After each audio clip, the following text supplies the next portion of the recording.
All right. I think it's that time. So welcome everyone. And thank you so much for joining us this afternoon for Rotary International District 5150's Polio Summit. We hope you are healthy and doing well during this very unprecedented time. And we're grateful that even in this strange time, we can still come together virtually and celebrate safely with you, honor some of our polio heroes, and highlight some of the important work that is underway to eradicate polio around the globe. My name is Lainey Hendricks, and I have the honor of serving as your MC this afternoon. I am a member of the Rotary Club of San Francisco, and recently I have been working alongside a local public health department on the front lines for a different global pandemic, COVID-19. The experience has further increased my sincere appreciation and really greater awareness of the efforts that Rotarians, global partners, and public health officials have invested in the work to end polio. Now, I want to pause and acknowledge those that have taken the time to join us this afternoon. We have a pretty impressive roster, including a number of current and past trustees of the Rotary International Foundation. We also have our distinguished panel, which we'll be introducing to you in just a moment, a number of current and past district governors, and all of you who I hereby deem honorary ambassadors for the fight against polio. Polio was once the most feared disease in the United States in the early 1950s, before vaccines were readily available. And before that time, polio outbreaks caused more than 15,000 cases of paralysis each year. Once a vaccine was introduced, the number of polio cases fell rapidly to about 100 in the 1960s and fewer than 10 in the 1970s. The global effort to immunize the children of the world gained momentum in the 80s, and polio cases have decreased by over 99% since 1988. However, as long as a single child remains infected with the polio virus, children in all countries are at risk of contracting the disease. Today's Polio Summit is dedicated to furthering the awareness and the dedication toward this global effort. And we have a fantastic program for you this afternoon, so let's get started. If I were to sum up our first speaker in just 2 words, they would be passion and collaboration. Mary Marie Bates is known to be a connector and promoting collaborative relationships with community residents, groups, and businesses. A reputation of delivering high-quality community services in both municipal and nonprofit environments made Mary a natural candidate for the Rotary family, and she joined the Foster City Club in 2005. Since then, she's continued her passion for service, including multiple service trips to Mazatlan, Mexico, supporting the Yurok Indian Tribe Nation, and installing water filtration systems in Guatemala, among the many more volunteer efforts in and out of Rotary, too many to list right now. She's a generous financial supporter of the Rotary Foundation and has broadened her leadership beyond the Foster City area to touch District 5150 on many fronts, including taking the helm as our leader for the 2020-2021 term. Please welcome the Governor of Rotary District 5150, Mary Marie Bates. So much for joining the Polio Summit. Here you're going to hear world-class panelists about their work with polio and our partners to eradicate polio. We need to end polio now. This evening, I'm sure you will be inspired to help end polio, and your generous donations are greatly appreciated. And please join me in this effort to end polio. So thank you everyone for joining us, and I'll turn the time back over to our MC, Lainey. Thank you, Lainey. Why, thank you, Mary. And now we're going to hear from some of our very own survivors and warriors. Now, while the United States has been polio-free for more than 40 years, the effect of the disease can still be felt. Many of our local Rotarians and supporters have had firsthand experience with polio, our survivors. Likewise, we have a handful of warriors, people who may not have or may have had firsthand experience with the disease, but have invested time on the front lines to administer vaccinations and protect the children of the world. We want to thank those survivors and warriors with a special showcase because they are treasures to us. Now, the showcase doesn't necessarily cover all of our warriors and survivors, but it does give a sampling of District 5150's connection to and contribution toward the cause to end polio. Let's take a look.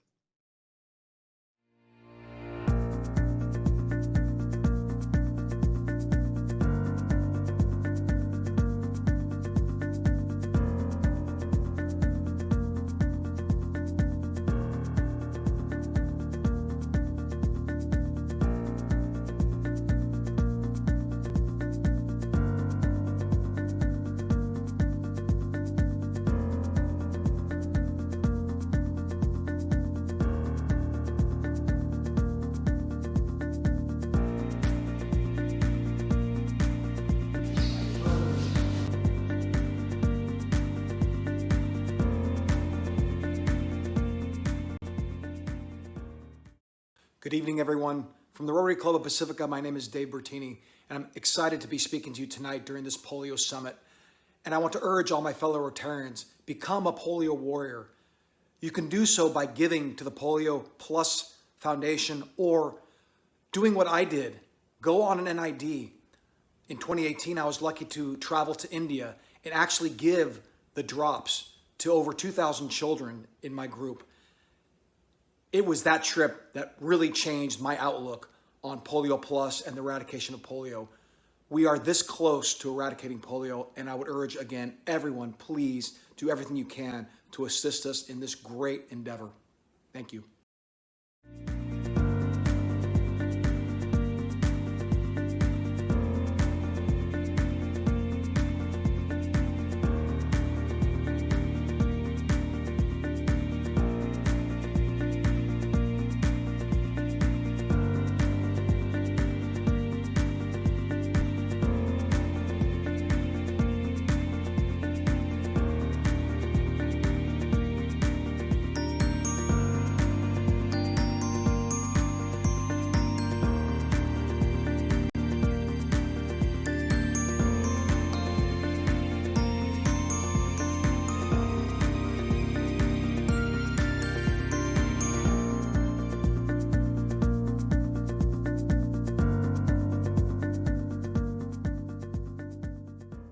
From the Rotary Club of Marin Evening, I'm Gene Duffy, I'm Jane Hulbert.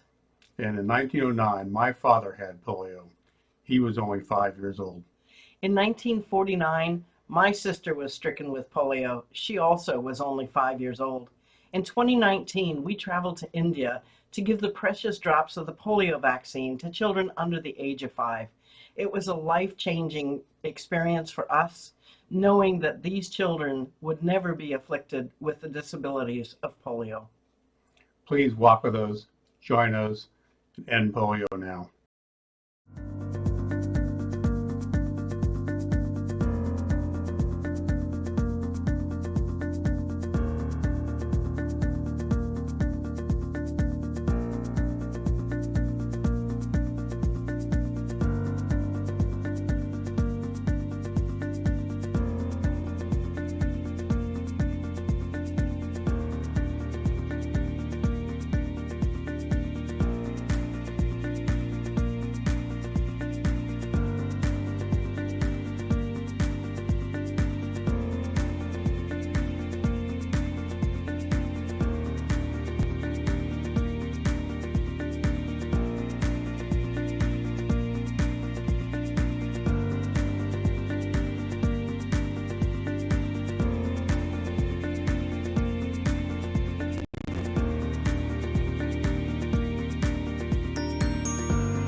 Seven of us in January 2019 from our Rotary Club had the wonderful opportunity to travel to India for a National Immunization Day. We were able to give drops to these little small children and see their faces, especially the families' faces, the gratitude. And I saw firsthand the power of Rotary, and it really made me feel like a Rotarian. Please, let's all end polio now. Together, we can do it.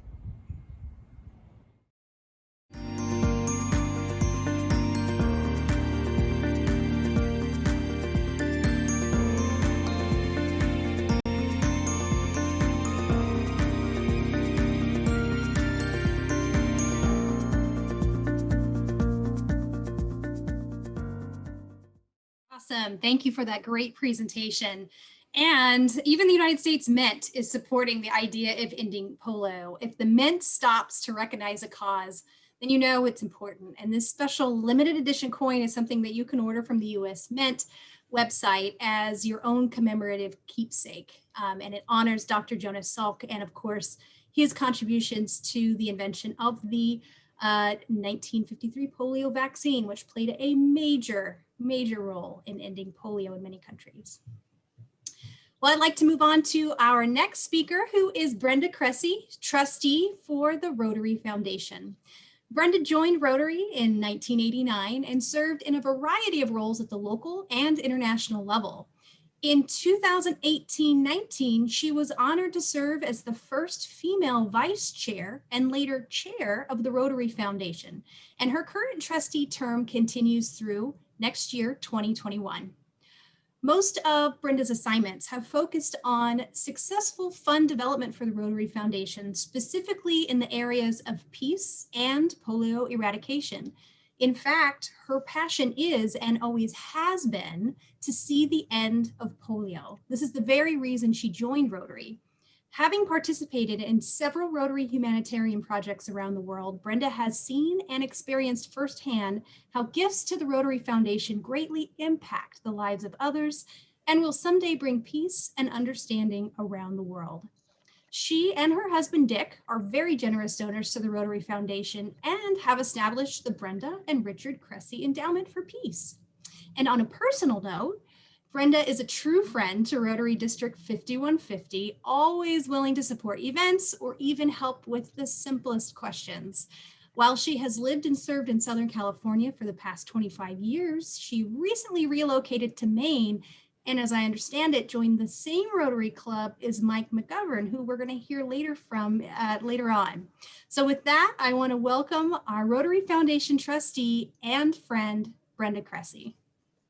Oh, thank you so much, Lainey. It's so great to be here. Good evening, everyone, and welcome to each one of you for joining us tonight. And thank you also for our special guests and leaders. Many of you have just heard that I joined Rotary when I learned that the organization's #1 priority was to end polio, and how in growing up, I lost a very special friend.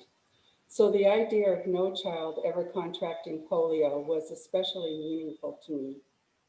So tonight I want to take this opportunity to thank an exciting achievement of an exceptional team, a team comprised of Rotarians and leaders from clubs and districts in our outstanding zones 26 and 27.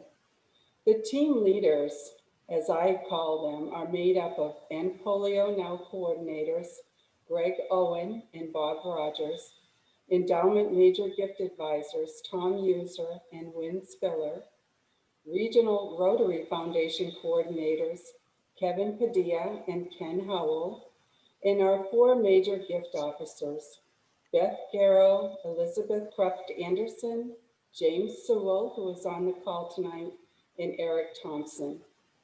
I really want to congratulate each one of you and to all our district governor warriors who stepped up and transferred precious district designated funds at the encouragement of Rotary International President Holger Kanak, and to all our polio champions, those who made significant outright gifts to polio. This challenge came about by your own past district governor and current District Rotary Foundation Chair, Jane Halbert. From your own district, you can be very, very proud of her, and of course her husband, Gene.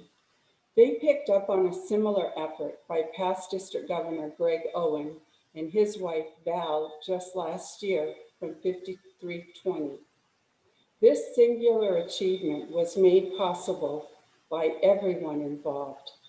Without you and without your dedication and passion and thinking outside of the box, we are now this much closer to achieving our goals, even during a pandemic and this new virtual world we find ourselves in. So please know that these Rotary leaders and everyone who collaborated in every sense of the word began with an original goal of $1 million. Now that would be exceptional, right? Well, this includes outright gifts, transfers of district designated funds, the Gates match, and the World Fund match. Well, one day on a Zoom call, they realized that they might be able to do more. The momentum was already building, and on that day, they decided to set a lofty goal of $2 million, that combined goal with the matches. All of this they anticipated gathering for World Polio Day on October 24th. They set the goal. This evening, I am so pleased to report that they have even exceeded that goal. And together, as of yesterday, these two zones have raised over $2.5 million, and they still have 22 days to go before World Polio Day. This amazing accomplishment is wonderful, but what is so amazing is that 11% of this milestone came from gifts from this district. Congratulations to each one of you, and special thanks. So ladies and gentlemen, please join me in raising that virtual glass in appreciation for this combined success. Thank you all for being such great Rotarians and leaders. Knowing each of you personally, I know you sincerely believe in the power of the Rotary Foundation. Thank you for challenging yourselves and reaching higher. My heartiest congratulations go to the best team in the world. Each of you, your senior leaders on this call tonight, and those who are not, sincerely appreciate your hard work and dedication. So congratulations everyone on this one initiative. It's an opportunity that brings us one step closer to protecting each child from this devastating disease, polio. You are the best. Thank you. And thank you for those wonderful words, Brenda, and that exciting news. Truly, congratulations to all of you on in this meeting that have given to that effort. Well, locally, District 5150 is excited to welcome another new initiative focused on gifts to support polio eradication. This effort will be co-chaired by Rotarians Jackie Bonner and Steve Wright. Jackie is a member and past president of the Rotary Club of Novato Sunrise, and within her club, Jackie is known as a fundraiser, having established and chaired several fundraising events for her club. She also spearheaded a microcredit project in Ecuador, where her relationship building skills were instrumental in funding the project and securing a global grant. Steve is a member and past president of the Rotary Club of Pacifica. Locally, we know Steve to be the guru of district conferences, bringing life to bold themes from world peace to boldly going where no Rotarian has gone before. Steve has helped shape the global grant effort and support a clean water project in Carmelita, Guatemala. We're excited that Steve and Jackie are bringing their fundraising fervor to help Rotary 5150 bolster its support of the PolioPlus campaign. And with that, I'd like to invite Steve Wright to talk a bit more about this new effort. Good day to you. My name is Steve Wright. I'm with the Rotary Club of Pacifica, and I have the honor today of sharing with you a new program in Rotary District 5150 that is intended to help raise funds for the elimination of polio, because we obviously all want to end polio now. The program is called the PolioPlus Society. To become a member of the PolioPlus Society, it is a simple one-page form that we ask you to fill out. In the form, you commit to donate a minimum of $100 per year continuing until the World Health Organization declares that polio within our world is eliminated. In return for committing to $100 per year, not only do you receive a certificate, we all like certificates, it'll have your name on it. You will also receive a bracelet that says End Polio Now. You will also receive, if you sign the commitment by October 24th, 2020, World Polio Day, you will also receive 100 points towards your Paul Harris Fellowship. In addition, the $100 commitment can be used for the road rally that is being held in our District 5150 on October 24th. And last, and certainly not most important, you will also get an End Polio, a PolioPlus Society pin. And we all know that Rotarians are always running short on pins. And finally, and far most importantly, by committing this $100 per year to the PolioPlus Society, you will have the personal satisfaction of knowing that you have helped end polio now, that you have helped prevent one more child from succumbing to this terrible disease. And I thank you very much for your interest in this program, and I hope to welcome each and every one of you as a new member of the PolioPlus Society. Thank you for your time. Awesome. Great news. And thank you, Steve, for that great introduction to the PolioPlus Society. Well, October 24th, as Steve mentioned, is World Polio Day, and it was established by Rotary International a little over a decade ago to commemorate the birth of Jonas Salk, who we mentioned earlier led the effort to develop a vaccine against polio. World Polio Day is also an occasion for global health experts and partners to celebrate important milestones, acknowledge existing challenges, and share our progress on the road to polio eradication. Locally, Rotary 5150 is providing individuals with a fun and safe way to celebrate and support our efforts to end polio now. And to talk more about this exciting event is Cressey Kirby. Cressey is a member and past president of the Rotary Club of SF Evening and chair of the Rotary Road Rally. Now, with over 20 years of experience as a nurse, disease prevention and treatment is very close to Cressey's heart. And if you know her, she likes to have fun, a fine pairing for this event. So with that, I'm going to turn it on over to Cressey to let us know more about the Road Rally. Thank you, Lainey, and hello, everyone. And thank you for letting me talk today a little bit about the Rotary Road Rally to end polio now. So please join us all on World Polio Day, Saturday, October 24th, as we race to end polio. And what that means is the Rotary Road Rally is not your typical race. This is not a speed race.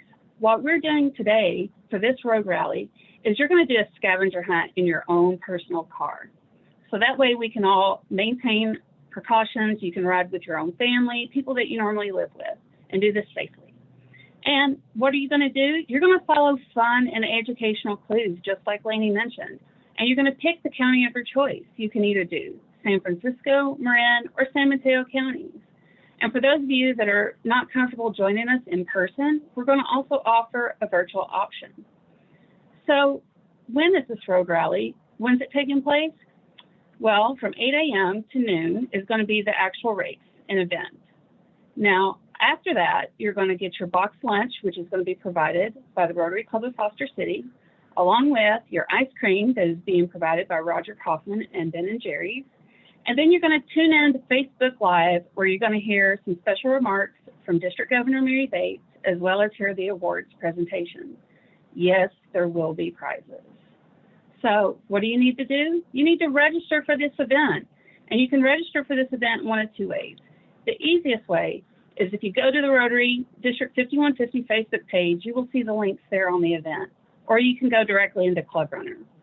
Now, you see this cool flag logo behind me and also on the screen. So the first 300 participants that actually register, and that means one flag per vehicle, you're going to get this really cool flag that you're going to put on your car for the race day. So that checkered flag, normally, when you think of the meaning of a checkered flag, it signals the end of the race. And we all know that with polio, we're this close.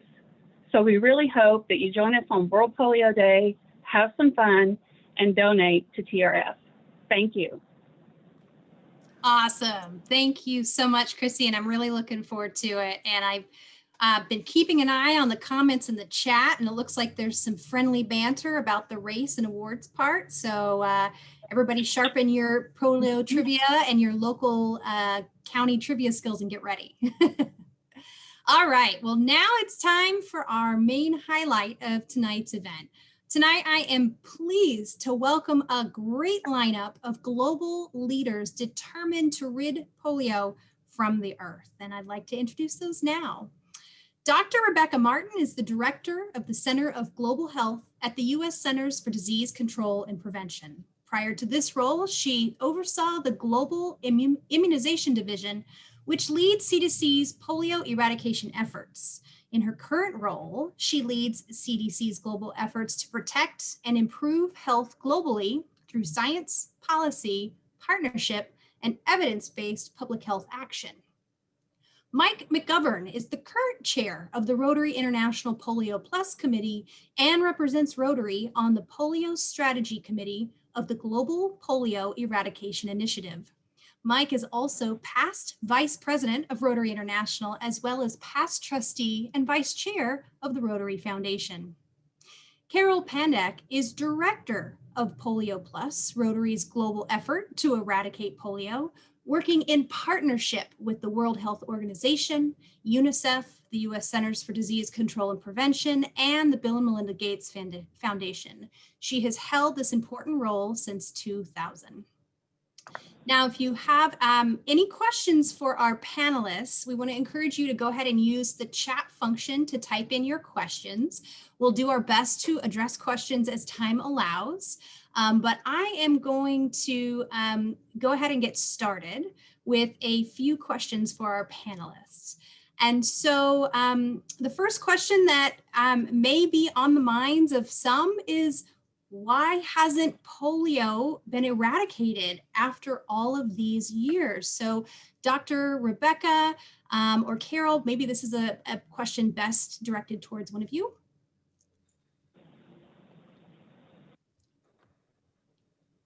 So I'll jump in and then let Carol finish up as well, because there will probably be first of all, I just want to say thank you so much for inviting me into your homes this evening to be here with you. It is such an honor and pleasure to be here and to be in a partnership with such a strong collective power as Rotary brings to the partnership. I was just seeing the numbers that you have raised over $2 billion and immunized over 2.5 billion children through our Global Polio Eradication Initiative. And that is a testament to your collective power. So with that, I will say, and we've heard already tonight, we are this close, and we do need to leverage what we're seeing now with the response of countries in the world for COVID-19 pandemic. The past challenges that we faced continue in the countries of Afghanistan and Pakistan, the two countries we have not interrupted wild poliovirus transmission. They've never interrupted transmission. Remaining two countries. There are issues of insecurity where there's areas of conflict where besides just fighting the virus, we're having to make sure that we're bringing community along with us, that we're making sure people, every single person understands why this is important to make sure that we can and we stop that any child is paralyzed from poliovirus. We have to make sure that the governments of these countries have the ownership and commitment and bring their leadership so that they can stop and interrupt transmission of wild poliovirus. And this is the importance of, well, that we keep this polio eradication as an emergency. This is an emergency. We want to finish this job and we are this close.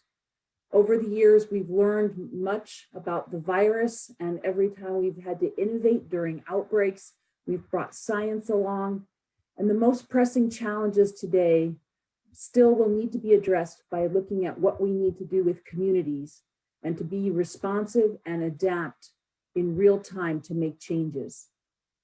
So with that, I'll stop and let Carol Addison as well. Thank you.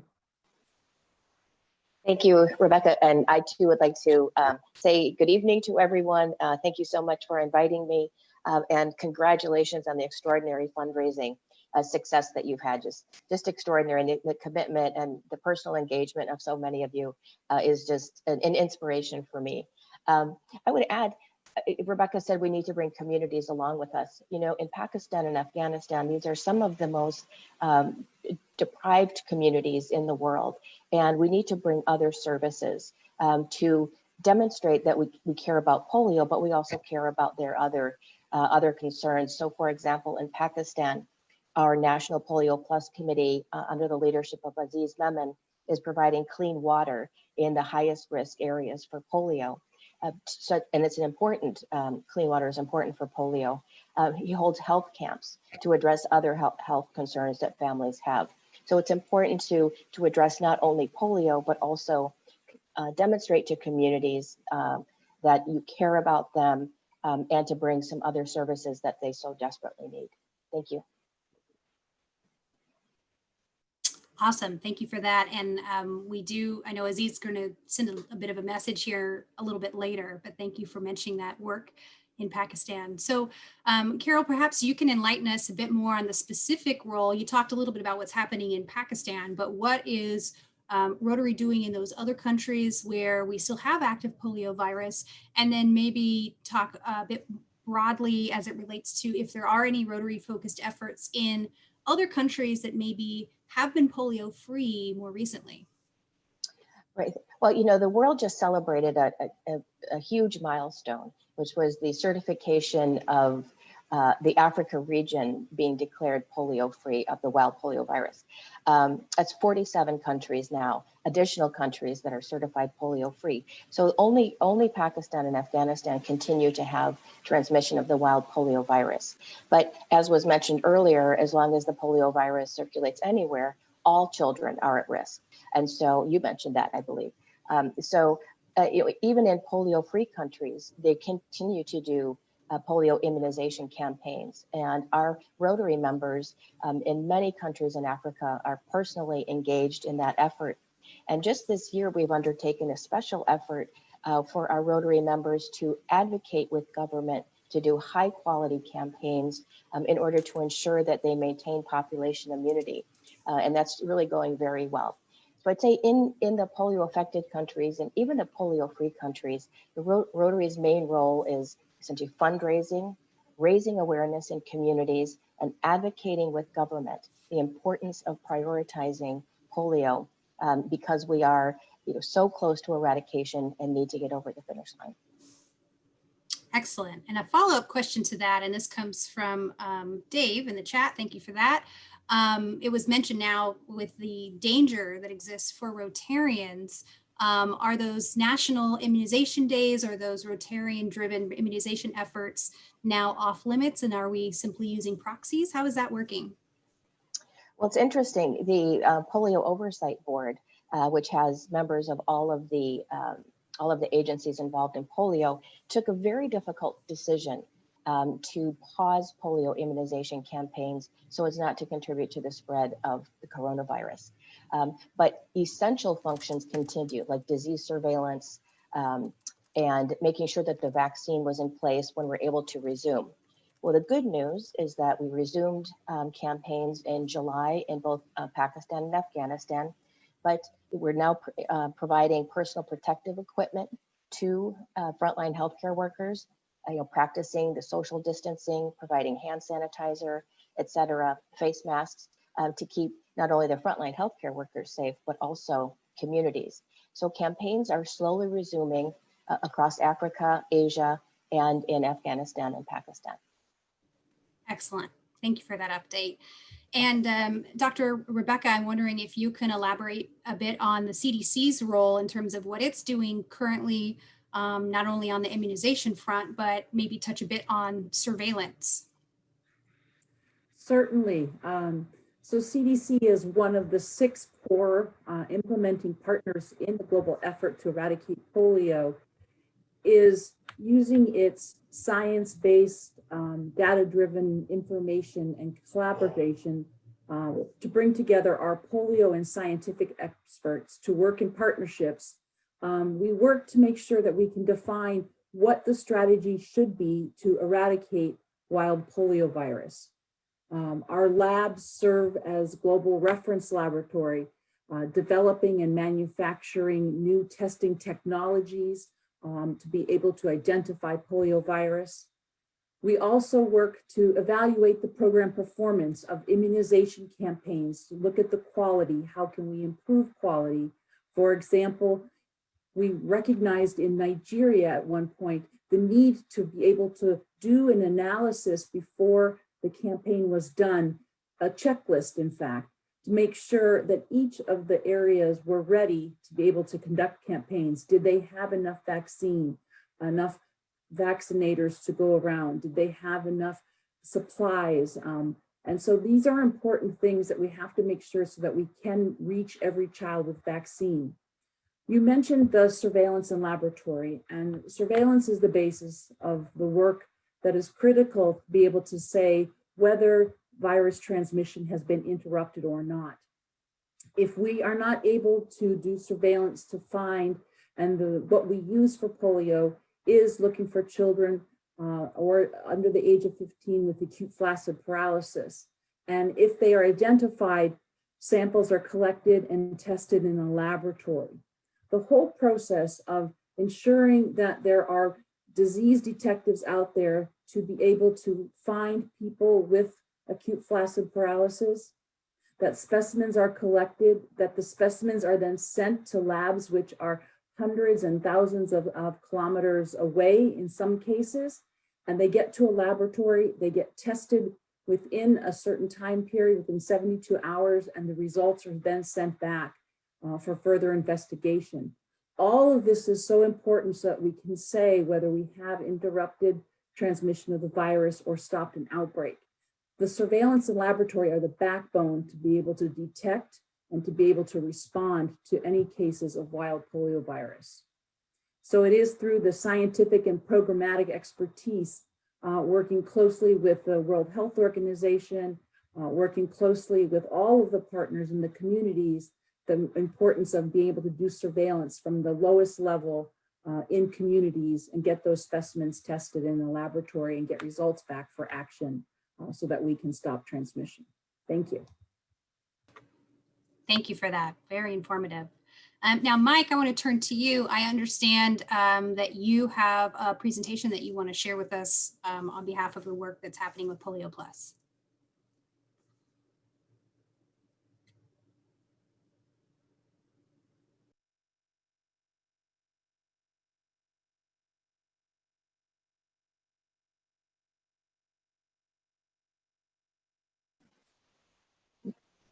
Mike, you're on mute.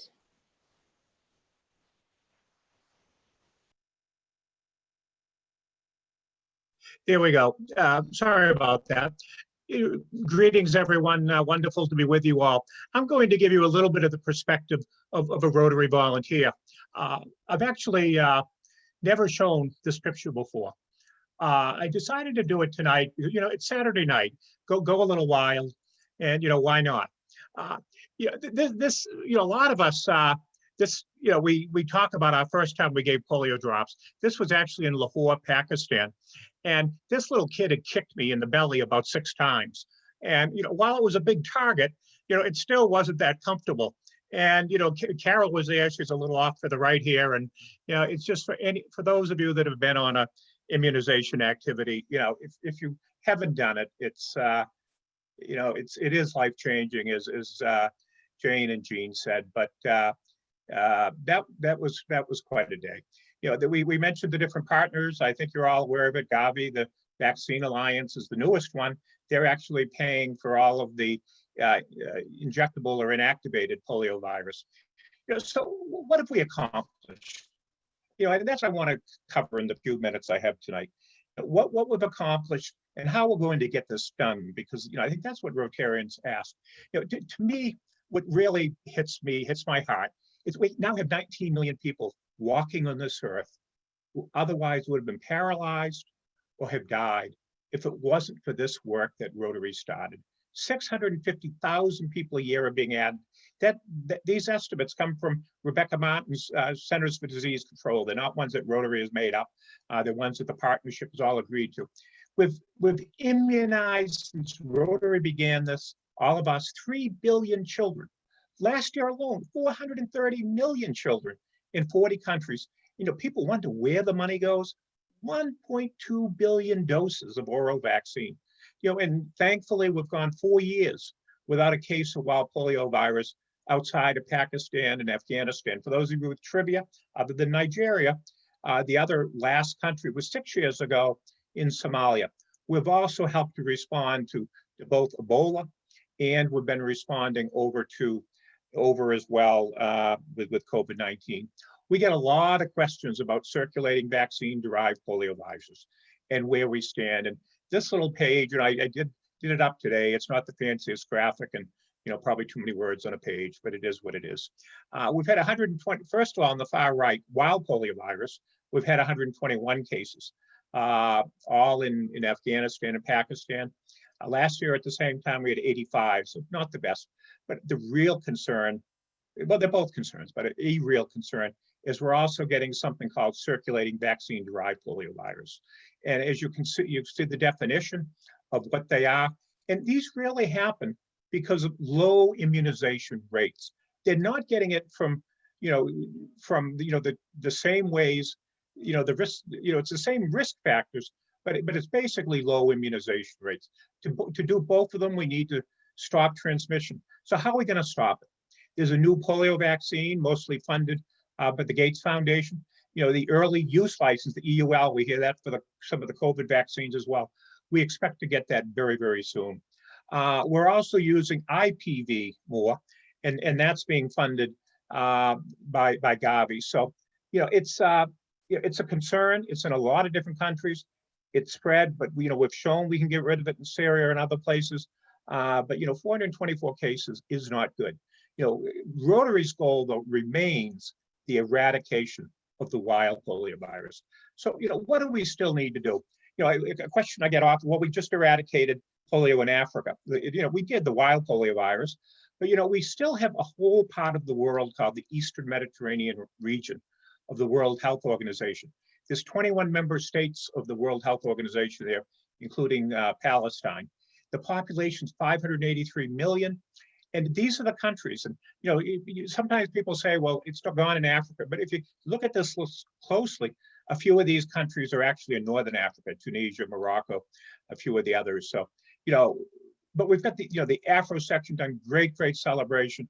But we're not done until we get the certification that polio virus has been accomplished in all these countries. I was fortunate a couple of years ago, a year ago actually, to meet the people from Iran who operate the program there, and they're just they're doing a good job there, and as they are in all of these countries.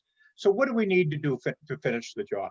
Rebecca mentioned the need to advocate to governments of the world, and that's not only for the money, but back in February, before COVID hit, Holger Kanak, who was this year's president of Rotary, Ravi Rabindran, who was the foundation chair, Aziz Memon, who was mentioned, and I visited the prime minister of Pakistan, and really gave them the message, you got to get your country's work done to get this done. We met with the Army General as well. That's important. The fundraising, thank you all for your generosity. The goal remains 50 million. We're still getting the Gates match. It's wonderful. But the next bullet, and Rebecca mentioned this, the only way we get this done is to convince everyone to get the drops into the mouths. And that's where we don't get done, is when it's not their program, their ownership in each and every community. And and it's the mothers, the fathers, but it's also groups like the Taliban. And that is, we've had some places in Afghanistan we haven't had accessible. We need to convince the Taliban that this is just as important for them as for others. Rotary doesn't talk to the Taliban, but there are people who do. There are people in our partnership who do. So, when you asked the question earlier about why we're not done, this to me is the biggest bullet. It's the local community, the local street, the local village, where it's got to be their program, and we need to get it done. Finally, we do need to stop these vaccine-derived cases, 424 we mentioned. It's a challenge, but they're working at it. It's costing us a lot of money of Rotary donations. We need to continue to get the word out on World Polio Day as well. And if you look at these couple of websites, you can see a lot of information. There's a toolkit as well at the endpolionow.org that there's a link to. And the other website there just has tons and tons of information that would help you as you make comments on polio and otherwise. The statement on the left of the screen: we will eradicate polio. Rotarians have been passionate, determined. Our partners have as well. And there's no turning back. We've gone from the 350,000 cases a year down to the just under 130 so far this year. Rotarians aren't going to disappoint the children of the world. We're going to get this done, and with your continued support and efforts, we are going to get it done.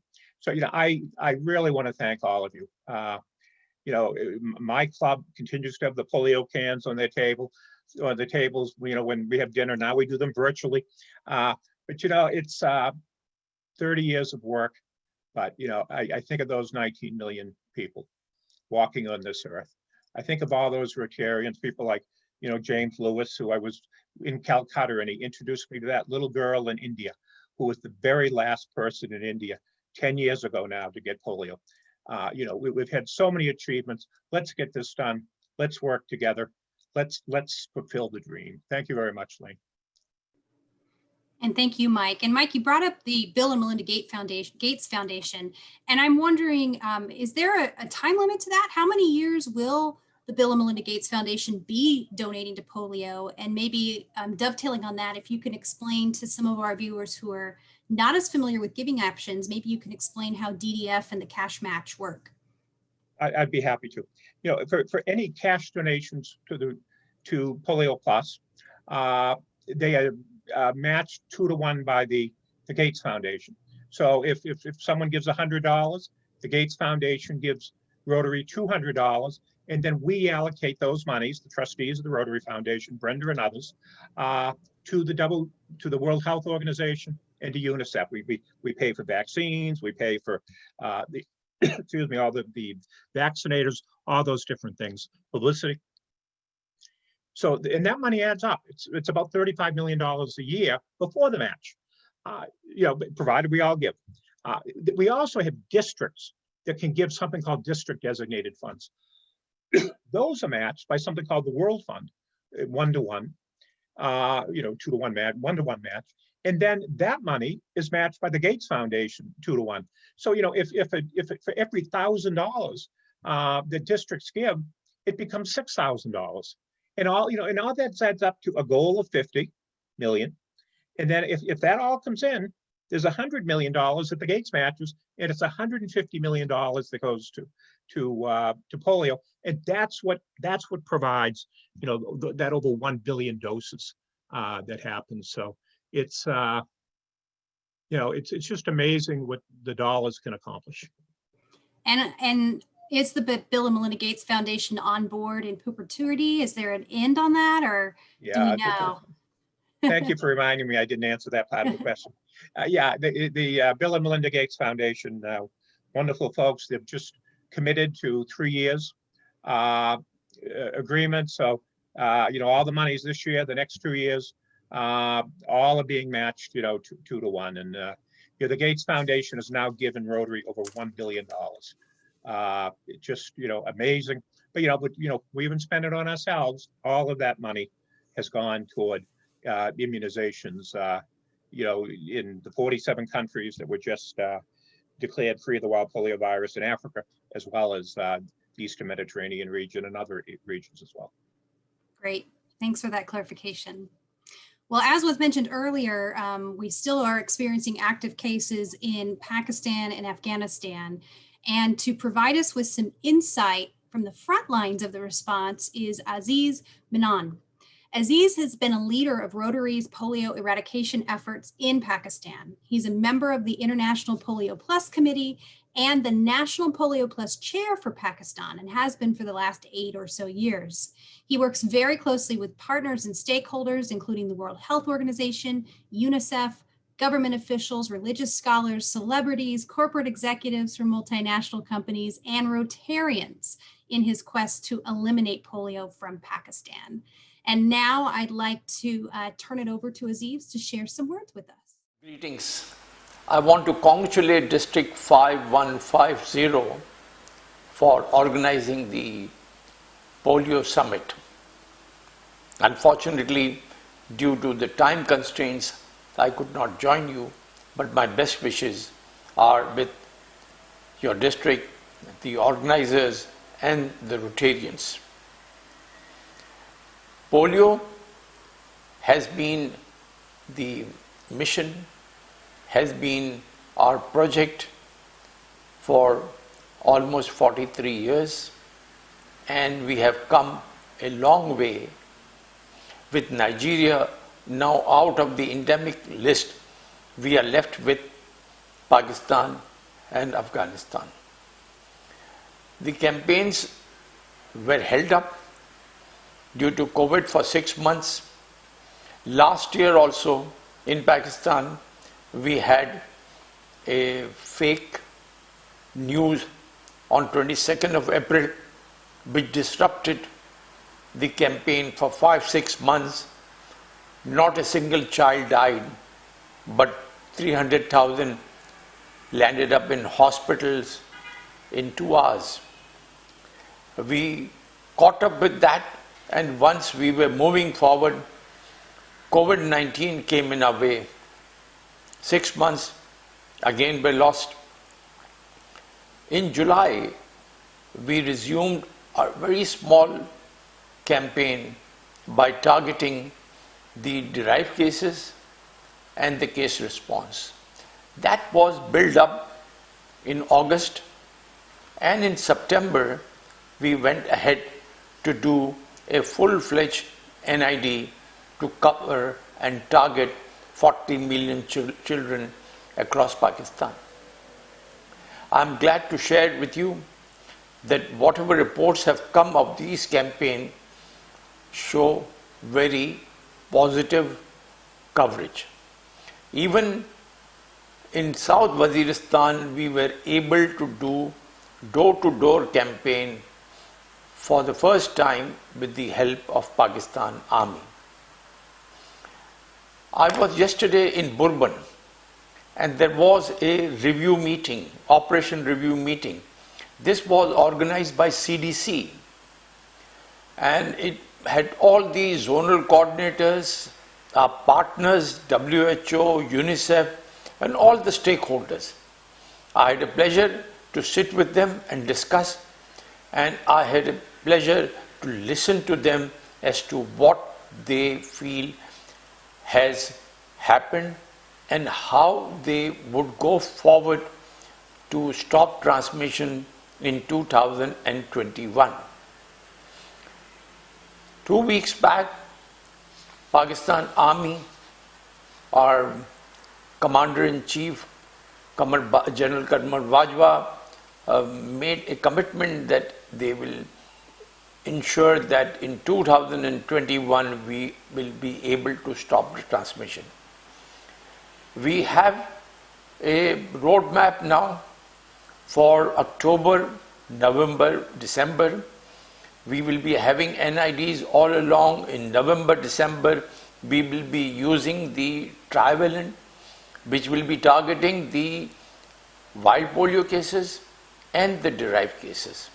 And we hope that we will have positive results. The reservoirs of Karachi and Peshawar are behaving very well. In the cases which have happened in Sindh in this year, only one case has been reported in Karachi, and same is the case in Peshawar, whereas KP cases have come up from Waziristan, which is definitely an area to be looked into. In Sindh, we have targeted the northern Sindh, southern Punjab, which becomes a central block. Yesterday, I had a one-hour meeting with the team leaders of UNICEF and WHO, and we agreed that there should be a central Pakistan block, and WHO would soon designate one person to look into the central Pakistan, because this is a vulnerable area. I can see all around full commitment. Now, the commitment needs to be converted into action, and we hope that with the help of the government, with the support of the partners, WHO, UNICEF, CDC, Bill Melinda Gates Foundation, all of them, and with the total commitment of Rotarians. We have now involved the Rotractors also. They are running side by side with the Rotarians. So we hope that soon we will be able to give you the good news. Thank you for listening to me. Bye-bye. Aziz, for your great comments. Unfortunately, he wanted to be here and actually was planning to participate in this panel, but it's 4 a.m. over in Pakistan, and I can understand wanting to maybe get some sleep given all the hard work that he's been investing. Well, we have a few minutes left for our panel, and we've had some great questions come in, so I do want to try to get to a couple of more before we wrap up. This one might be best for Dr. Rebecca. How has our polio eradication efforts impacted global health, such as Ebola, yellow fever, dengue fever, and now COVID-19? Thank you, Lainey. And I just put something in the chat because I wasn't sure if we would have time to get to that, to Chris Gallagher's question as well on that.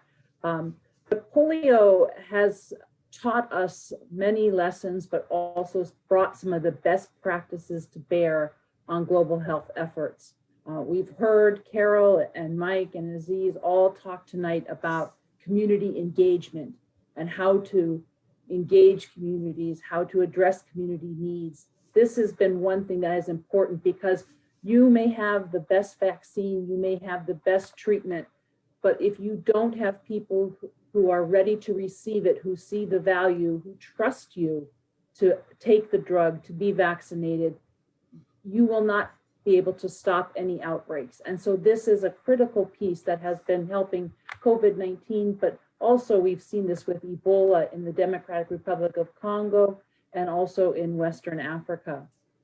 The science that we've had to do in responding to outbreaks of polio as well, real-time science and outbreaks, has also been now used, for example, for yellow fever in the Democratic Republic of Congo, where understanding that we could use not a full dose of vaccine because there was not enough yellow fever vaccine, but what we had done using a partial dose of a vaccine with polio could be done with yellow fever. So transferring the science and knowledge. And with COVID-19 as well, the frontline workers, the thousands and thousands of frontline workers around the world are delivering messages in communities about how to protect yourself from SARS-CoV-2.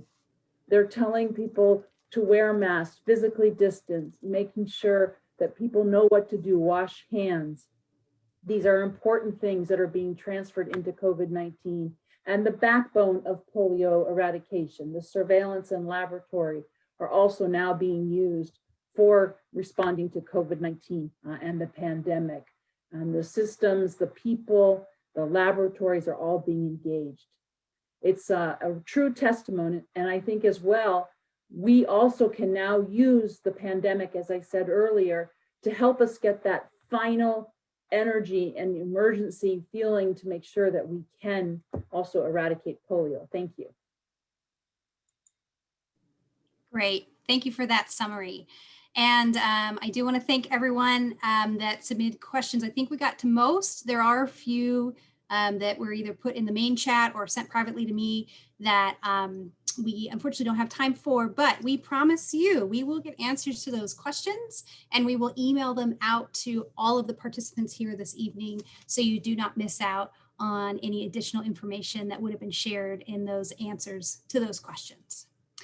So before we wrap up, I'm very excited to share that we have a surprise guest joining us this evening. She hails from the Rotary Club of Windsor-Roseland in Ontario, Canada. A Rotarian since 1997, she is also a current Rotary Foundation trustee and has served as Rotary International Vice President, among a suite of other roles across the international zone and district levels.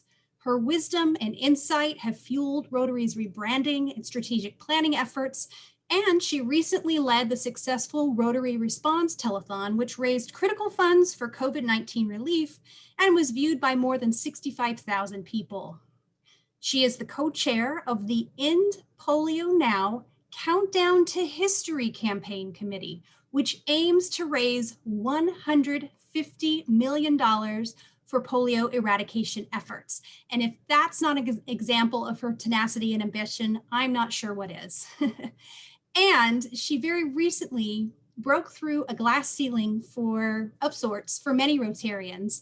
Through her hard work and many Rotary achievements, she earned the nomination of her peers to be the first woman to lead the Rotary organization at an international level.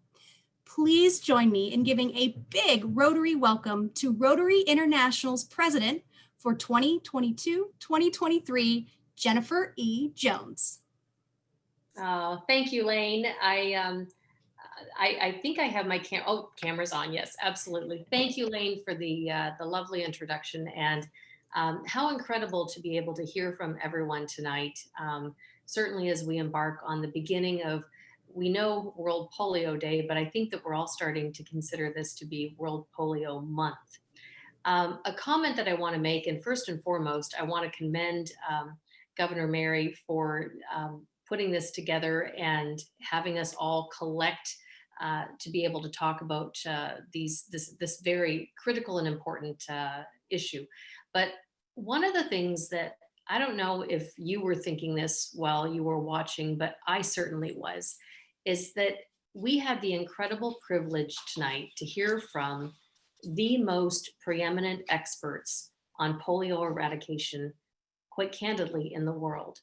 And, you know, when you think of, you know, Dr. Rebecca, Dr. Carol, Mike, Aziz, it is stupendous to understand the breadth and depth of what it is that they're able to share with us. And so what a privilege. And I hope that you all, knowing that we're spending a Saturday night together, I hope you all know that this really truly was one of the greatest treats to be able to hear from the best and the brightest about what it is that we're doing to cross the finish line, to get us home, to make sure that we eradicate this disease. And we are going to do it. We're in it to win it, and we will keep our foot on the pedal until we get across the finish line. So thank you to all of you for what it is that you're doing. Tonight, I'm the last one here, and one of the things, I know that I'm going to say this on behalf of Trustee Brenda, who is on the call with us as well, is that there's some thank yous, some major thank yous for people in your area who have stepped up in a big way, not only with the PolioPlus Society, but now the $2 million challenge. And so I just kind of want to give like a big shout out to some people in your district right now. And the first and foremost is your PolioPlus chair, Russ, and polio survivor as well, which is incredible, for your leadership, for your generosity, and for supporting the $2 million challenge. And while I still have my trustee hat on, because I have that on for a little bit longer, I do want to say thank you. Thank you very much for what it is that you're doing, for you and Mary, not only donating $5,000 to the challenge, but also for stepping up to becoming Arch Clump Society members this year, which is an incredible gift to the world. Past District Governor Brian McLaren, I want to thank you and your family for supporting the challenge with your gift through your family foundation, the Rose C. Stone Foundation, and a gift of $50,000, which is incredibly an incredible commitment. So thank you to you.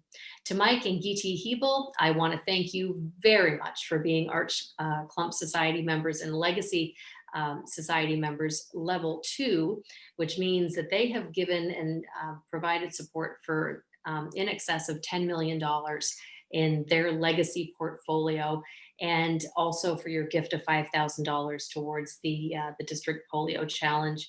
We're so grateful for the incredible kindness and for you understanding that this is a place to put your money where you know that it's going to be stewarded in the absolute best possible way, and that we will ensure that your funds going to make sure that, you know, whether it's polio or anything else, that we're going to make sure it works so hard, and we'll be good stewards of the funds that you're putting in our hands. And finally, to my very good friend Jane Hulbert and Jean Duffy. Jane invited me to be on the call tonight, and I was originally going to do a video that was kind of what we had discussed, until I really sat back and thought about it, and I thought, no, I need to be here to say thank you. Thank you in person to all of you that are on the call, because you know, for Jane and Jean, they've given a very generous donation as well of $15,000 to your challenge. And they've also stepped up as AKS Arch Clump Society members and legacy members. And so, you know, just it's so important to make sure that we say thank you. And tonight, that's my job here, just to simply say thank you to all of the people that I've just mentioned. But to those of you on the call, you're here on a Saturday night, or well, it's night here in Windsor, Ontario, Canada. It's 9 o'clock, so 6 o'clock your time, entering into evening for you. But we're here together because it's important to us to hear the best, the latest, the greatest news, and to say thank you to the people who are making sure that we understand how we cross the finish line and how we fund doing it. And so it's not just, like I said, the folks that I've mentioned, but each and every one of you who was on this call, thank you. Thank you for your leadership. Thank you for your commitment. And thank you for being part of our organization, because it's because of you that we're going to get this job done. And we will get it done. Believe you me, we will get this job done.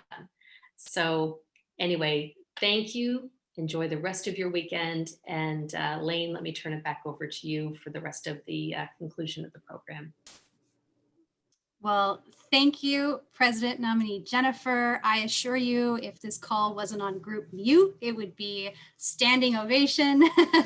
And we're just so thankful to you for finding time to join us live and in person to not only provide those inspirational remarks, but the personal thank you, which is appreciative. And we're very appreciative of you and all that you are continuing to do to inspire all of us as a collective, huge global family to cross that finish line. So thank you again. Thanks. And on the theme of thank yous, I also want to extend a thank you to our fabulous panelists who joined us this evening, Dr. Rebecca Martin, Dr. Carol Panda, Mike McGovern, and also virtually Aziz Minon. Really appreciate the wonderful remarks and insight that you brought to our community here virtually. I think you've strengthened our awareness and our commitment to ending polio. And I want to thank all of you for hanging with us, taking the time to join us, as Jennifer said, on a Saturday night, for good heavens. I hope you leave inspired. Spread the word. The polio eradication campaign needs your help to reach every child. And as we heard Mike mention, thanks to the Bill and Melinda Gates campaign, Gates Foundation, your contribution will be tripled. So please help us keep our promise to the children for a polio-free world. There's a few ways in which you can do that.